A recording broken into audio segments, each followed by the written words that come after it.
Now, obviously, yeah, pain is real. You know, obviously nobody is suggesting that you're imagining the pain or anything like this. And you know, you're doing a lot of different strategies. Like you say, ANSWI is multilateral. It is based on the idea, though, that it's not just central sensitization, but there's other processes that are wrong in the body, inflammation, gut dysfunction, lots of things. And it's also talking about the fact that really what's driving all of this is the dysfunction of the autonomic nervous system. So you're doing all of these things, and there's some specific things for pain. But, I mean, how did the pain resolve? I mean, how do you go from having pain all the time to now not having any pain? I mean, did it happen in one go? Was it a particular strategy or a treatment, or how did this happen? It was so fast. It was shockingly fast. I listened to the pain management video twice. I applied it once when I had a migraine, and the migraine went away, which to me was magical, although I had a hard time replicating that. But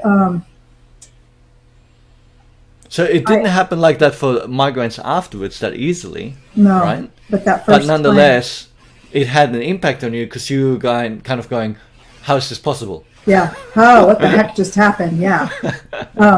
And it was what I learned in the videos was about the imagery and how powerful visualization really is, and how the same mechanisms occur in the brain when you visualize something as it does when you actually do that thing. And that blew my mind.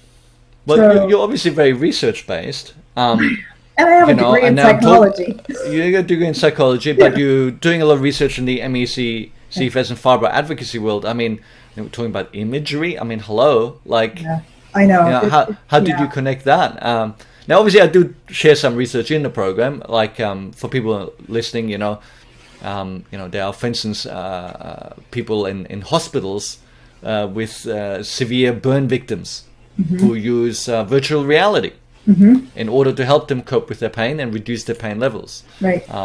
So you saw, what was it, that research that convinced you that, hey, there can be some things I can do, or was it the wacky experience with the migraine that kind of did it for you? I think the research had the biggest impact on me. Right. Because I felt like, okay, this is solid, this is tried and true. There is evidence to base this on. Once I felt comfortable with that, then I would apply it, and then it worked, and I realized, okay, this is actually really, I have the power right here. Yeah. Okay. Yeah. And so, you know, you obviously had pain all over your body, right? Yes. Not just the migraines. Yes, all over pain. So, you know, here you are, you've got pain all over your body every day, I assume? Every day. Every day. Okay. So then one day there's less pain, or one day what did you do? How did it happen? Sorry to press you, but you know, people want to know. You know, I think it must have happened one day, but it took me 2-3 days to realize that I don't have any pain. Right. So that was a shock. That was, yes. And again, I thought, okay, it's a one-off. It's going to come back. And it never did. It never came back at all. No. And in fact, as I began ramping up my activity level and doing more physical things, the way that I felt was different now.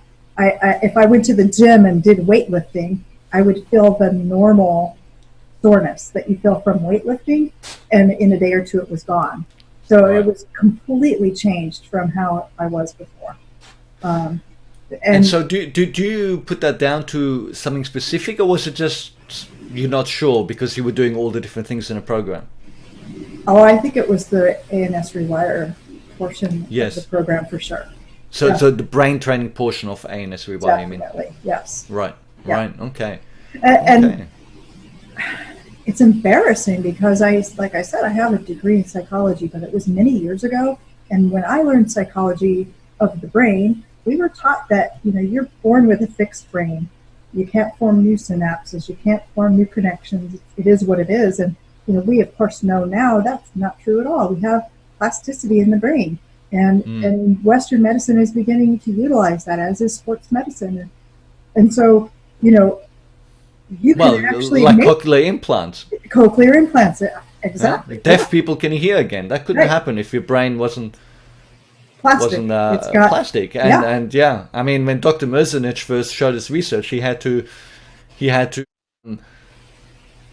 use acceptable language for the suggestion that the brain was plastic, and then when he finally came out right and said it, I mean, he had a really hard time in the research community, and in the end, he became the father of neuroplasticity, and we got cochlear implants from and all these wonderful things, but change is sometimes difficult to accept, but there's a lot of deaf people who can hear now, who really appreciate it. Yes, so true.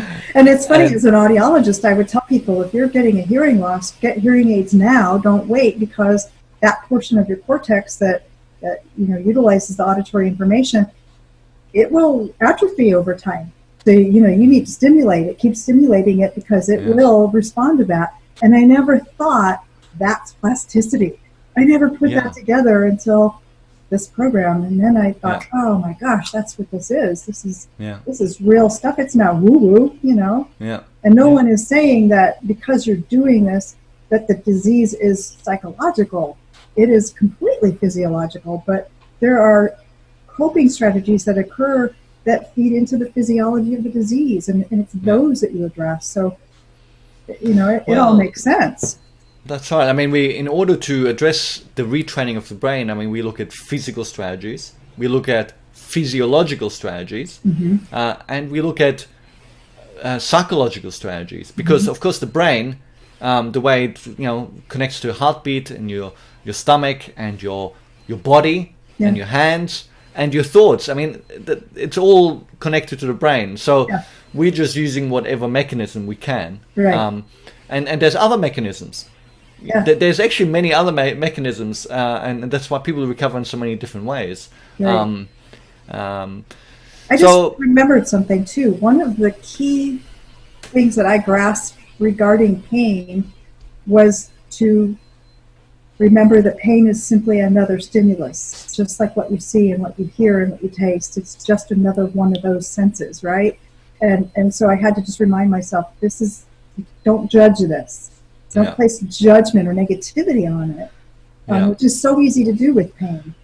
Well, right? That's nice of you to say that, but I mean, like, part of me wants to say, well, get real. I mean, like, how can you say that? I mean, when you're suffering for pain for like 30 years, how can you change this? I mean, was this not like very difficult for you, or what allowed you to do that? It's super challenging, but I remember this woman who actually has CFS. She's an author. She writes these Buddhist-inspired books.